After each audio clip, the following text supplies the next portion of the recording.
আসসালামু আলাইকুম। আজকে যে বিষয়টা নিয়ে কথা বলবো তা হচ্ছে ফ্রিল্যান্সিং।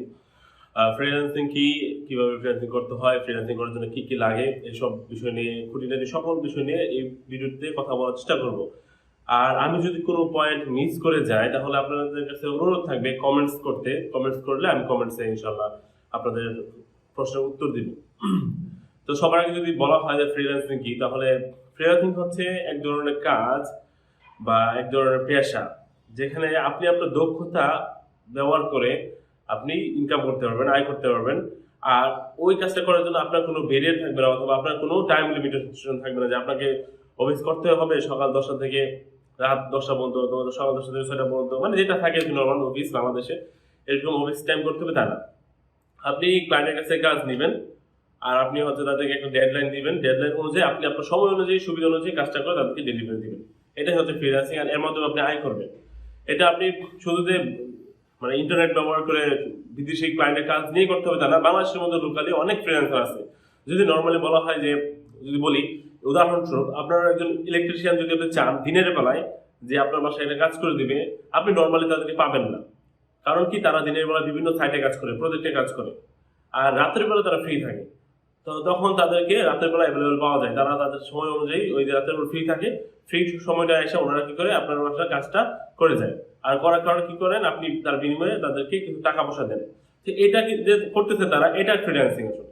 কারণ তারা আপনার কাছে দায়বদ্ধ না, কিন্তু তারপর আপনার কাছে করে তারা কিন্তু ইনকাম করতেছে। তো আপনি তো সেম এরকম যে একদম যে বিদেশিদের কাজ নিয়ে বিদেশিদের মানে কাজ করে একদম ইংলিশ যায় না, একদম এক্সপার্ট হয়ে যাবে তা না ভাই। ফ্রিল্যান্সিং খুব সিম্পল, বাংলাদেশের ফ্রিল্যান্সিং চলতেছে, অনেকেই করতেছে, শুধু জানেন না আর কি। আমরা মনে করতেছি যে যারা পার্ট ওভার করতেছে তারাও কিন্তু ফ্রিল্যান্সার আসলে, প্রত্যক্ষ বা পরোক্ষ তারা প্রত্যেকে ফ্রিল্যান্সিং এর সাথে জড়িত। কারণ পার্ট ওভার যারা আছে তারা কেউ কারোর কাছে দায়বদ্ধ না। তারা জাস্ট নিজের অনুযায়ী সকাল যদি তাদের ভালো লাগে তারা বের হয় বাইক নিয়ে অথবা গাড়ি নিয়ে, না ভালো লাগে তারা বাসায় বের করে চলে আসে, মুক্ত পেশা, তাদের কোনো ঝামেলা নাই। তো এটা হচ্ছে ফ্রিল্যান্সিং। আর কিরকম কাজ করার পরে ফ্রিল্যান্সিং, যে অফিস টফিস থাকবে না, কোনো ঝামেলা থাকবে না, জাস্ট আপনি আপনার সময়টাকে ব্যবহার করবেন, যখন মন চায় তখন কাজ করবেন, আর ওই কাজ করার মাধ্যমে আপনি ইনকাম করবেন। এটাই ফ্রিল্যান্সিং, শেষ, দ্যাটস ইট। এটা আমার বাসায় আমি বলতেছি, অনেকের ভিন্ন মত থাকতে পারে। আর তারপর হচ্ছে কি, ফ্রিল্যান্সিং আপনি কিভাবে করবেন। যদি আপনি ফ্রিল্যান্সিং শুরু করতে চান, তাহলে আপনাকে হচ্ছে একটা যে কোনো স্কিলে দক্ষ হইতে হবে। হ্যাঁ, আপনার কম্পিউটার লাগবে না, ইন্টারনেট লাগবে না, কোনো কিছু লাগবে না। সবার আগে হচ্ছে আপনাকে এই কাজটাতে দক্ষ হতে হবে, যে কাজটা করতে যাচ্ছেন। যদি আপনি মনে করতেছেন যে আপনি খুব ভালো গ্রাফিক ডিজাইনার এবং ভালো গ্রাফিক ডিজাইনে আপনি ফ্রিল্যান্সিং করবেন, ভালো করবেন, তাহলে আপনার পোর্টফোলিও দাঁড় করান। পোর্টফোলিও দাঁড় করে হচ্ছে আপনি আপনার ক্লায়েন্টদেরকে শো করান যে আমার কিন্তু এই কাজগুলো আছে। আর পোর্টফোলিও তখনই দাঁড় করতে পারবেন যখন আপনি নিজে এক্সপার্ট হবেন। এক্সপার্ট ছাড়া যদি ফ্রিল্যান্সিং কেউ আসে, তার জন্য হচ্ছে আপনার সাকসেসফুল না হওয়ার, মানে ব্যর্থ হওয়ার সম্ভাবনা হচ্ছে সবচেয়ে বেশি। তো সবার আগে হচ্ছে কি, আপনাকে একটা সার্টেন একটা যে কোনো একটা স্কিলে দক্ষ হতে হবে। আর দক্ষ হওয়ার মাধ্যমে কি হচ্ছে না, আপনি আপনাকে হচ্ছে ফ্রিল্যান্সিং করার জন্য যোগ্য বানাই ফেলছে। যেমন দেখেন যে আমাদের বিভিন্ন সময় বিভিন্ন যে কোনো কিছু করতে গেলে একটা না একটা রিকোয়ারমেন্টস লাগে।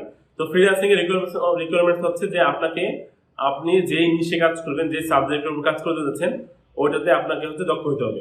আর কোন সাবজেক্টের উপর কাজ করবেন, সিম্পলি যারা হচ্ছে গ্রাফিক ডিজাইন ইন্ডাস্ট্রি তারা আসতেই পারেন, সমস্যা নাই। কিন্তু তারা সায়েন্স নিয়ে পড়াশোনা করছেন, যারা হচ্ছে কোডিং জানেন অল্প স্বল্প, তারা অবশ্যই কোডিং এ আসবেন, মানে ডেভেলপমেন্ট সেক্টরে আসবেন, প্রোগ্রামিং সেক্টরে আসবেন, তাহলে আপনার জন্য খুব সহজ হবে। গ্রাফিক যদি আমি কিছু নিশের কথা বলি, যদি কিছু সেক্টরের কথা বলি, যে এই সেক্টরগুলো ব্যবহার করা হচ্ছে ফ্রিল্যান্সিং করা সহজ এখনো। তার মধ্যে একটা আমরা যদি বলি যে গ্রাফিক ডিজাইন হতে পারে, এটা অনেক বেশি পপুলার এবং আপনি এই ফিল্ডে অনেক বেশি কম্পিটিশন পাবেন, কিন্তু আপনি কাজ করতে পারবেন, কাজ পাওয়ার সম্ভাবনা আছে। ওয়েব ডিজাইন এন্ড ডেভেলপমেন্ট আর কি। তো এটা তো মোটামুটি ভালো, পপুলার এবং কম্পিটিশন অনেক হাই। তারপর এটাতে আপনি যদি এক্সপার্ট হয়ে আসতে পারেন, আপনি এটাতে কাজ পাবেন। তারপর হচ্ছে আপনার কন্টেন্ট রাইটিং, মানে যারা হচ্ছে ওয়েবসাইটে বিভিন্ন কন্টেন্ট রাইটার, আপনারা জানেন না হয়তো, একটু গুগল করে নিলে বুঝবেন। কন্টেন্ট রাইটারদের হিউজ অপরচুনিটি আছে বাংলাদেশে। কন্টেন্ট রাইটারের চাহিদা অনেক, কিন্তু কন্টেন্ট রাইটার আমরা পাই না, মানে খুব কম। সো কন্টেন্ট রাইটিং এর সম্ভাবনা, রাইটার যারা আছে তাদের ফিউচার ইনশাআল্লাহ অনেক ব্রাইট অ্যাকচুয়ালি। তারপরে যদি আরো বলা হয় তাহলে হচ্ছে 3D animation, 3D artist, animator, তারপর হচ্ছে ইলাস্ট্রেটর, ঠিক আছে। এগুলো সবই আপনার গ্রাফিক্সের সাথে রিলেটেড, কিন্তু এগুলো এক একটা ফিল্ড, এই প্রত্যেকটা ফিল্ডে আমাদের বাংলাদেশের লোকালি হচ্ছে দক্ষ জনবল অনেক কম। খুঁজলে খুব কম পাওয়া যায়। তো এই কাজ যদি আপনি এক্সপার্ট হন না, তাহলে আপনার ফ্রিল্যান্সিং তো করতেই পারবেন, সাথে সাথে আপনি ভালো মোটা অঙ্কের স্যালারিও পাবেন লোকালি জব করে। তো আপনি এই সেক্টরগুলোতে করতে পারেন, মানে দক্ষ হওয়ার জন্য ফিকির করতে পারেন। আপনি হচ্ছে কোথাও ভর্তি হয়ে অথবা কোথাও থেকে এই কোর্সগুলা এই বিষয়গুলোর উপরে কোর্স করে অথবা কাজ শিখে দক্ষ হয়ে আসতে পারেন, তাহলে ভালো করবেন। ফ্রিল্যান্সিং করার জন্য কি করবেন? ফ্রিল্যান্সিং করতে গিয়ে আপনি দক্ষ হওয়ার পর হচ্ছে আপনি পোর্টফোলিও গ্রো করবেন, আপনার পোর্টফোলিওকে সুন্দরভাবে সাজাবেন। পোর্টফোলিও কোথায় সাজাবেন? যদি গ্রাফিক ডিজাইনার হন তাহলে বিহেন্স আছে, ড্রিভেল আছে, এই সাইটগুলোতে আপনি সুন্দরভাবে সাজাতে পারেন। আর যদি আপনি ওয়েব ডিজাইনার অথবা ডেভেলপার হন তাহলে গিটাও আছে, এই বিভিন্ন সাইট আছে। আমি ডেভেলপার, তো আমার আইডিয়া খুব কম এই ব্যাপারে। তো হইতে পারে এইগুলোতে আপনি পোর্টফোলিও সাজাবেন, সাজিয়ে হচ্ছে তারপরে আপনি হচ্ছে যদি চান যে লোকালি ফ্রিল্যান্সিং করবেন, তাহলে লোকাল ক্লায়েন্টদের কাছে আপনার কাজকে শো করবেন, শো ইউর স্কিল। আপনি আপনার স্কিলকে বিভিন্ন জায়গায় শো করাবেন। সোশ্যাল মিডিয়াতে আপনি পোস্ট দিতে পারেন, প্রতিদিন ইনস্টাগ্রামে দিতে পারেন, ইয়াতে ফেসবুকে দিতে পারেন। কাজটাকে দেখাবেন যে আমি কিন্তু কাজটা পারি। তাহলে কি হচ্ছে, আপনি কাজ খুঁজতে হবে না, কাজের যারা দক্ষ লোক খুঁজতেছে তাদের কাছে আপনার কাজ পৌঁছায় যাবে, আপনি পৌঁছায় যাবেন। তো তারাই আপনাকে রিচ করবে, আপনার সাথে কন্ট্যাক্ট করবে আপনাকে কাজ দেওয়ার জন্য। তো এভাবে শেয়ার করতে পারেন। আর হচ্ছে যদি আপনি যদি মনে করেন যে আমি কোন সাইট বেস কোনো ফ্রিল্যান্সিং সাইট মার্কেট প্লেস অনুযায়ী কাজ করবো, তাহলে Upwork আছে, Fiverr আছে, freelancer.com আছে, guru.com আছে, টপটাল আছে। তো বিভিন্ন সাইট আছে যেখানে হচ্ছে আপনি পারবেন আপনার যে দক্ষতা আছে এই দক্ষতাকে সেল করতে, আপনার স্কিলকে সেল করার জন্য। আর তারপর হচ্ছে 2022 সালে ফ্রিল্যান্সিং এর ক্যারিয়ার, আসলে ফ্রিল্যান্সার যারা হতে যাচ্ছেন তাদের ক্যারিয়ার কেমন? 2022 সালে সে ফ্রিল্যান্সিং এর ক্যারিয়ার আগের মধ্যে আছে, জাস্ট কম্পিটিশনটা একটু বেড়ে গেছে। যাদের হচ্ছে দক্ষতা অনেক বেশি তারা খুব সহজে কাজ পাচ্ছে, যাদের দক্ষতা একটু কম তাদের কাজ পেতে একটু কষ্ট হচ্ছে। কিন্তু কাজ তারাও হয়তো একটা পাচ্ছে, কিন্তু লং রানে যারা হয়তো অনেক দিন পর্যন্ত টিকে থাকবে তারা হচ্ছে দক্ষ লোকেরা টিকে থাকবে। যারা আনস্কিল, যাদের দক্ষতা অনেক কম, যারা প্রিমেচুর, তারা আসবে অল্প দিন হয়তো কাজ পাবে, কিন্তু একটা সময় পরে যখন দেখবে যে মার্কেট প্লেসে দেখবে যে তারা হচ্ছে আসলে ভালো কাজ করে না, তাদেরকে আস্তে করে বের করে দেবে। তো অবশ্যই দক্ষ হয়ে আসতে পারেন। 2022 সালে ফ্রিল্যান্সিং এর অনেক বড় অপরচুনিটি আছে আমাদের। আচ্ছা, তারপর হচ্ছে যে আপনারা ফ্রিল্যান্সিং শিখতে গিয়ে কোথাও ভর্তি হবেন কিনা? আমি আপনাকে প্রেফার করবো যে আপনি কোথাও ভর্তি হতে হবেন না। গুগলে, ইউটিউবে হিউজ রিসোর্স আছে। আমরা যখন শিখছিলাম 2014-15 দিকে, তখন রিসোর্সের অনেক ঘাটতি ছিল। আলহামদুলিল্লাহ আল্লাহ তাআলা ব্যবস্থা করে দিয়েছে। কিন্তু এখন হচ্ছে ফ্রিল্যান্সিং এর অনেক বেশি রিসোর্স আপনি পাবেন বিভিন্ন ব্লগে, বিভিন্ন কন্টেন্ট ক্রিয়েটরের ইউটিউব চ্যানেলে, বিভিন্ন সোশ্যাল মিডিয়া পোস্টে আপনি হিউজ হচ্ছে আপনার হচ্ছে গাইডলাইন পেয়ে যাবেন যে ফ্রিল্যান্সিং আপনি কিভাবে শুরু করবেন। আর সাথে সাথে আমার চ্যানেলটা তো আছেই, যদি আপনারা আমাকে সাবস্ক্রাইব করে রাখেন তো আমি বিভিন্ন সময় ফ্রিল্যান্সিং নিয়ে কথা বলবো। প্রত্যেক সপ্তাহে আমি একটা করে ভিডিও দেওয়ার চেষ্টা করবো, আর এতে ইনশাল্লাহ আপনাদের উপকার হবে।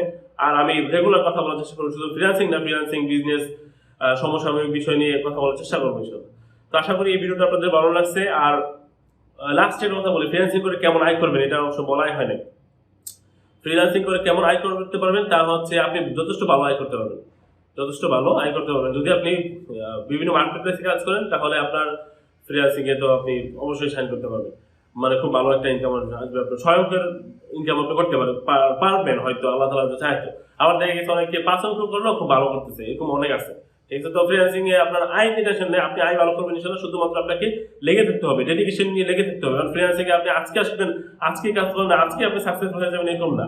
আপনার হচ্ছে একটা সার্টেন টাইম পরে আপনি কাজ পাওয়া শুরু করবেন। এই কাজ পাওয়ার আগ পর্যন্ত যে ডেডিকেশনটা, যেই পেশেন্সটা দরকার, ওইটা আমাদের থাকে না। ওইটা নিয়ে যদি আপনি আসতে পারেন তাহলে অবশ্যই আপনি ইনশাআল্লাহ ভালো করবেন। তো সবাই ভালো থাকবেন ইনশাআল্লাহ। আর আমার চ্যানেলটাকে সাবস্ক্রাইব করবেন। আর আপনার সাথে কথা হবে আমার অন্য কোনো দিন, অন্য কোনো সময়। সবাই ভালো থাকবেন। আসসালামু আলাইকুম ওয়া রাহমাতুল্লাহ।